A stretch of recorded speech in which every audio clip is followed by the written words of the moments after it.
This party's over. Take a seat. We would be honored if you would join us. Hey guys, so do you all remember that Broom boy at the end of The Last Jedi? Has that left you slightly confused? I've made a full video about it, first covering my theory, then explaining a quote from Rian Johnson himself about the point of putting the Broom boy in.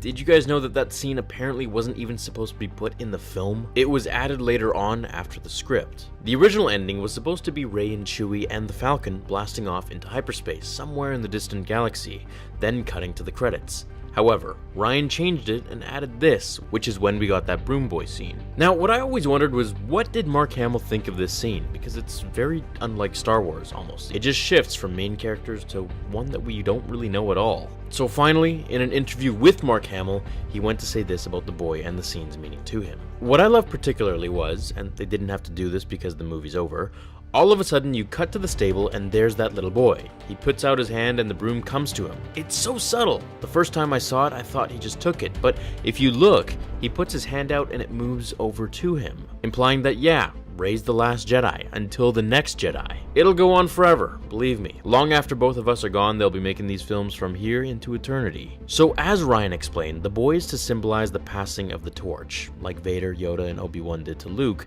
then Luke to Rey, and then the galaxy to various other Force sensitives. The ending gave me a very strong X-Men type of feel, don't you think? Like there's a school for mutants coming soon, except the school for mutants, of course, is a Jedi Academy. I think the continuation of Force-sensitive children is something that we always expected, as it's not just the Skywalkers who have an affinity to the Force, but all species at random. In one of the new canon Vader comics that are brought to life, Jocasta Nu says that the Force always finds its vessel in a chosen one at any time, such as Anakin, Luke, and Rey, and now this Broom boy, apparently, whose name is actually Temiri Blagg. So let me know down below, do you guys like the idea of a constant new set of Force children that keep being recycled by the Force, or do you like the Force to just stop with the Skywalker lineage? I thought it was pretty nice to see. It shows us that Rey isn't the last Jedi after Luke, as there is always another, just as Yoda had said. I hope you guys enjoyed this little news episode, and I will see you all in the next episode of Star Wars Theory.